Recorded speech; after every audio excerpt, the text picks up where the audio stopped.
Hi, this is Doug Jefferson, and this is my Module 8 case study, Get This Child Out of My Room. First off, a short summary. Susan Green is a first-year special ed teacher in a K through 12 school.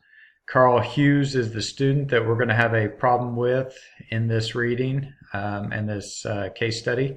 He has an IEP for behavior, history of self-abuse, and parents have recently divorced.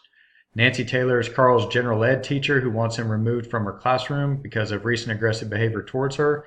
And Susan has created an intervention plan that the parents have agreed upon, but Mrs. Taylor is not cooperating.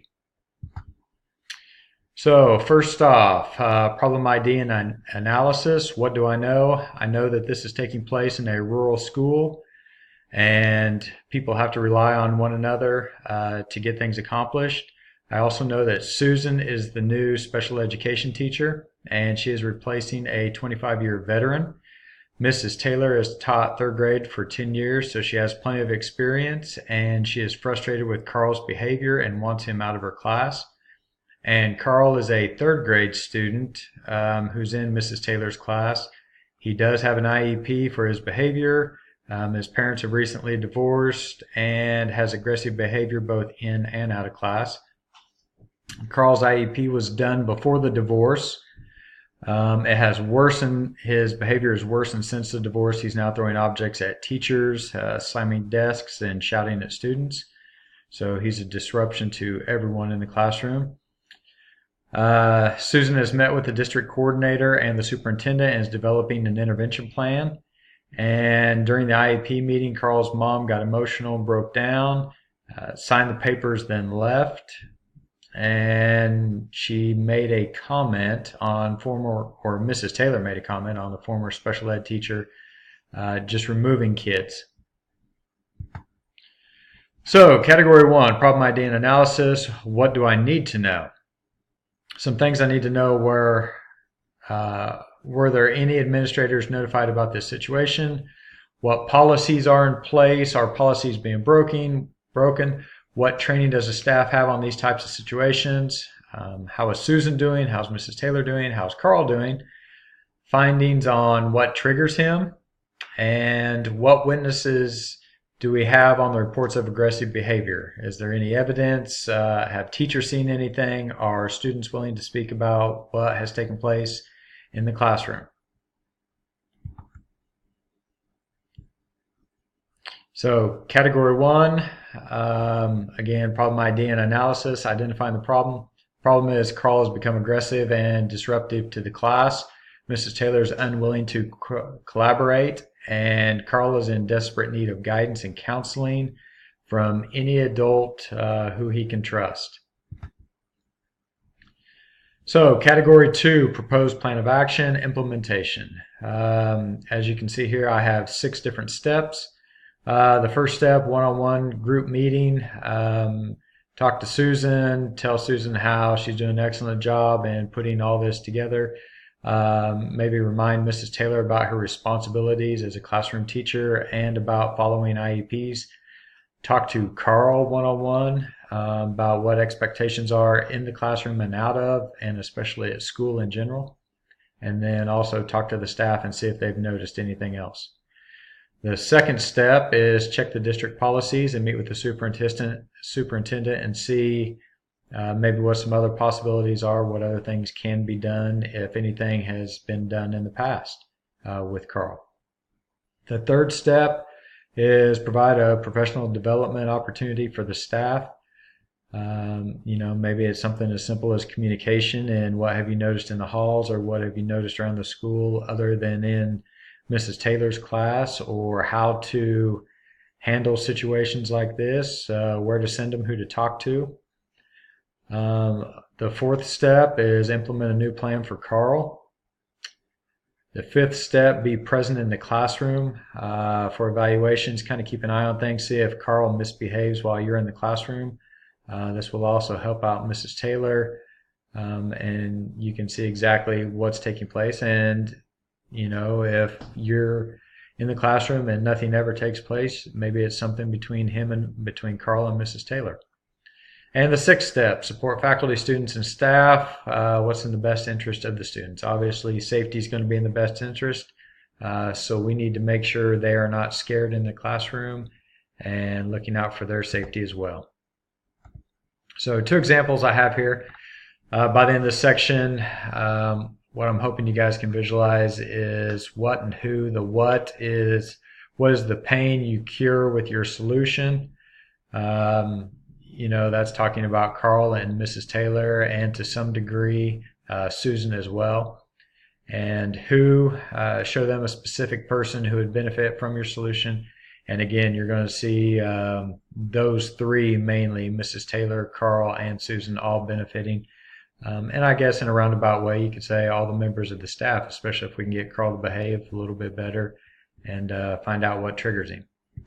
So moving on to appropriate strategies for implementation. One, just like with everything you do, you have to be open and honest in communication. You need to meet one-on-one so people don't feel intimidated.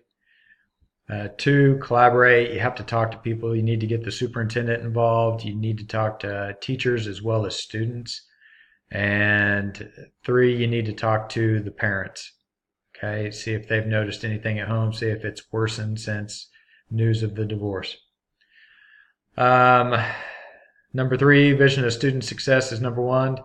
You need to find a teacher, coach, administrator that Carl can build a relationship with.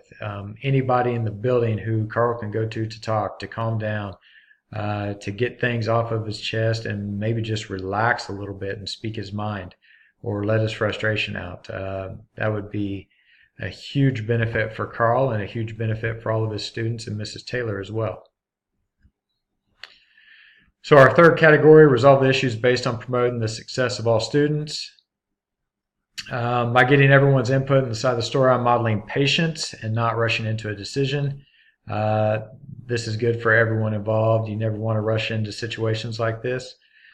The second one, by ensuring confidence in Susan as our special education teacher, she will continue to follow policies, do what is best for students, and do it with confidence. Let Susan, she's taking the appropriate steps. She's doing what's needing to be done. Right now, her only drawback is Mrs. Taylor, who's not collaborating with her, and Mrs. Taylor's the one with all the experience, so it's making it hard for Susan, but just keep encouraging her that she's doing the right thing, and this will build confidence for her in the future as well. And by holding Carl accountable for his actions, our staff will feel supported and safe and will continue to provide the best education possible for all students. Again, you want everyone to feel safe in the school. So the next slide here, debrief the problem based on thoughts and values. So what I'm thinking is Mrs. Taylor needs to collaborate with Susan, be open to the facts that Susan's the new special ed teacher and she might do things differently than the previous teacher. Also, Mrs. Taylor needs to realize that she needs to be a role model. She's been there for 10 years, and when she's not following IEPs or not listening to Susan, then she's not being a very good role model at all. Feeling, feel for Carl and his siblings, what they're going through at home and at school. I also feel for Mrs. Taylor and the students when Carl's being disruptive in class. There is no worse feeling than in class when a student loses it and you have no idea what's going to happen next or what they're going to do next. You feel or you have concern for yourself as well as for all the students in the classroom, especially when a situation escalates and no one knows what's going to happen. And value. I value believing in others. I believe Susan's doing a great job in her position and that Mrs. Taylor and Susan can come to an understanding and Carl can improve his behavior. So category 4, identifying the issues that are unresolved or open to further investigation. I have 4 of these. What if Susan and Mrs. Taylor can't resolve their differences? We're talking about a teacher who's been there for 10 years and another one who's just beginning her special education career there at school. So hopefully they can resolve them, but what happens if they don't? What happens if a plan's put in place and it's not effective? What do we do next? And what else can we do for Carl? Obviously, when you have a 3rd grader throwing things at teachers, and being disruptive, his home life or something outside of the school is causing this or triggering these behaviors. So what else can we do for him? And finally, how can we be better in the future in a similar situation? Of all situations that every teacher, every administrator goes through during their years of teaching, you need to learn from them. So most of them are going to repeat themselves at some point, especially if you're in this profession for a while. And so how can we get better? Category 5, reflection on Standard 2. Component number 1, promote the academic success of every student. I had open lines of communication with Mrs. Taylor, Susan, Carl, and to the staff. I acted with fairness. I acted with integrity. Everyone got to speak their mind or say what they got to see and what they've noticed. Number 2, providing staff with professional development will increase their confidence in handling these behavior issues in the future. Even though Carl's a third grader, Mrs. Taylor had some concerns about handling Carl, so maybe he's a bigger boy, and that's going to happen in the future, especially if it's with a fifth grader. What are you going to do then when some of those fifth graders are bigger than some of your staff members? So I think the staff has to be trained and has to know how to deal with these situations. And 3, by holding Carl accountable for his actions, it sends the message to the faculty and staff that they're going to be supported. It always makes you feel good whenever you know that your administration is going to support you in your endeavors and look out for your safety and make sure that policies are followed. And, just because there's some resistance, you don't fall away from those policies. Then category 5, reflection on Standard 2. Component 2, promote the personal well-being of every student. By showing support for Susan, she will continue to gain confidence and experience in looking out for our students, which is huge. It builds up that trust between students, teachers, administrators. It helps everybody out, makes everybody feel like they know what's going on and know what their roles are. And by being in Mrs. Taylor's classroom, it'll make her and the students feel safer. When I'm in there observing or evaluating. And by collaborating with staff, parents, and students, we'll be able to better understand each other's views and promote everyone's well-being.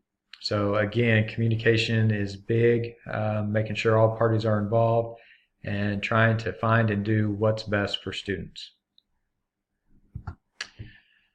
And my last slide here is category 5, reflection on Standard 2, component 3, enhance instructional capacity.